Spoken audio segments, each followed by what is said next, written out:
Hello! Yesterday was Wales Book of the Year Day and I had to remove Instagram from my phone so that I didn't spoil it for myself finding out who won Wales Book of the Year 2026 because I wanted to do that with you. But before we have a look, I just wanted to let you know how I found the 3 books that I read from the English language fiction shortlist. So first up, A Room Above a Shop by Anthony Shapland. For anybody who has watched any of my content in the last 18 months, you will know that this is an all-time favourite book. It came out in 2025. I read it almost as soon as it came out and I have loved it. It has carved out a place in my heart and lived there ever since. It's the most tender and exquisite love story of 2 characters, B and M. We're set in 1980s, kind of like rural town in the valleys in South Wales with the socio-political backdrop of Section 28 and just generally a lot of homophobia. And so these 2 characters develop a relationship in secret. One of them owns a hardware store and the other gets a job there, and they both live in what's essentially like a storeroom above the shop. And it's about their kind of inner life and the intimacy of that. And oh, it's just so beautiful. So beautiful. I know when because I basically force recommended it to people, and when Sophie from Redhead Reads read this, she described it as almost like one long poem. And I can totally see why that's the case. The language isn't flowery, it's really simple, it's so pared back but so curated that it almost reads like poetry. I went to see Anthony Shapland speak about this book at Hay Festival, and he talked about how he'd done that, the real paring back, and he'd picked the real kind of pivotal or really important moments for him and literally stripped back every word that he felt wasn't needed to express the emotion in that moment. And God, does that impact. It's just such a special read. I have never been before and will likely never be again moved to tears by a description of a staircase or a haircut. He just writes intimacy in the most quietly profound way. Anyway, I'm gushing. I love this book. I reread it, and in the rereading I loved it just as much. I don't do a lot of rereading, so I was curious about how that was going to work, and it's quite an emotive read. You know, it made me really sob the first time I read it, and I was wondering if it would make me cry now that I know what's going to happen. But it did. I was still moved to tears. It's just such a beautiful thing. So A Room Above a Shop by Anthony Shapland is still a really strong contender for me. I also read Pulse by Cynan Jones. Cynan Jones is a real kind of heavyweight in the Welsh literature scene. In fact, he interviewed Anthony Shapland when I saw him speak at Hay, and they talked about how Cynan Jones had mentored Anthony Shapland, and I can see the kind of relationship between their writing, because he also writes in a very kind of pared back and curated way, almost like poetry. This is a collection of short stories. I don't love short stories, but I got through this and actually really enjoyed it.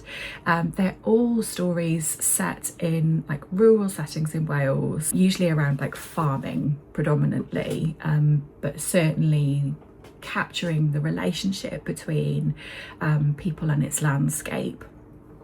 The real kind of through line of this book was human fragility and vulnerability versus nature, and that was a really kind of strong theme. And I enjoyed the fact that all of the stories, although not related at all in content, had really strong connecting themes, so that made this a more cohesive read for somebody who doesn't normally like short stories.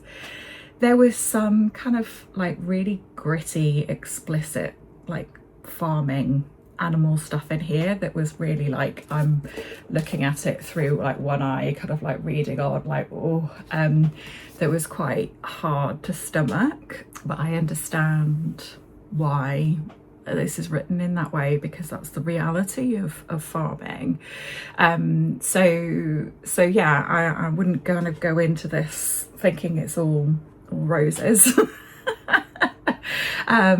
So Conan Jones hasn't quite won me over as a favourite author yet, but I'm curious to read more from him, and I'd really love to try one of his novels, given that I'm not much of a short story reader, but this was a really, really strong read.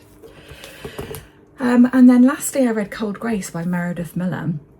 I went on a bit of a roller coaster with this one. So this is about, it's set in New England in the like early 1800s, and it's following like basically a couple of families.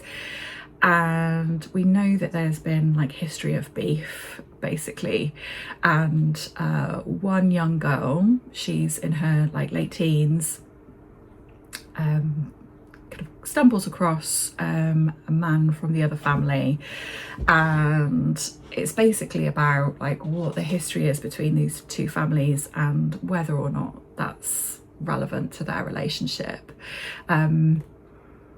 It was a hugely atmospheric read. Like the sense of setting and place was so strong. There wasn't a huge amount of content that happened. It was very much vibes over plot, and at some points I found it a little bit slow going.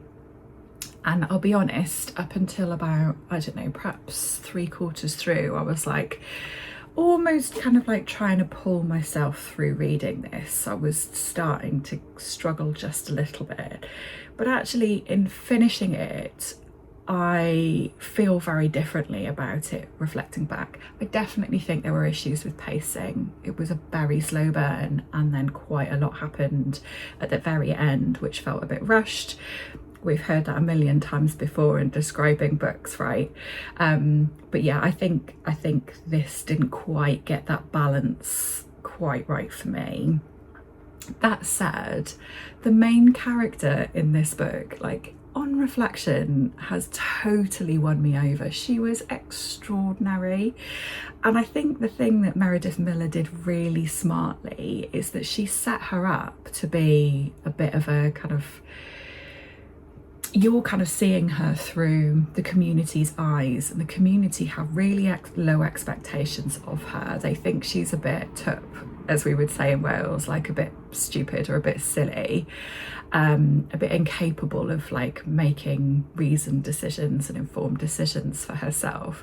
And actually she's not. She's got real grit. She's really savvy.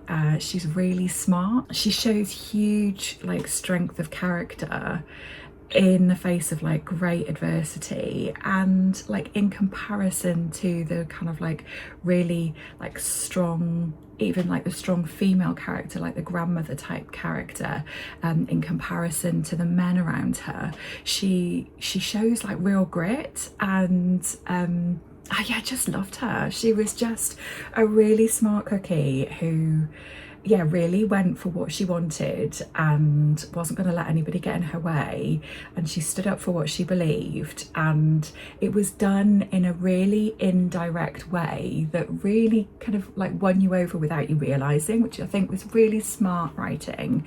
I thought this was really a smashing read. It was really nice to read something set in a cold climate while it's been really hot here in the UK. So if that's something that you fancy doing, then you know, maybe this one might be for you. But yeah, Jean Delaney is definitely a character worth reading, and she is going to stay with me. There is a lot that I admired in her. So those are our 3 shortlistees for the English language fiction category. It will come as no surprise to you at all that my winner resoundingly is a rumour but for shop. And in fact, if this doesn't win, I might riot. So let's hope that Anthony Shapland wins Wales Book of the Year this year. Otherwise, we might have a tantrum on our hands. But I can totally see like why the other 2 have been shortlisted. These were both absolutely cracking reads. For me, I think Cold Grace in the end came in at second, and Pulse a very close third. But all books really worthy worthy of you checking out if any of them sound of interest to you at all. Okay, so now I deleted Instagram from my phone last night so as not to spoil the outcome of this. I don't think Wales Book of the Year do like a YouTube video. I think I'm likely to just come across a post. So I have my iPad in front of me. I'm going to open up Instagram and see what we find.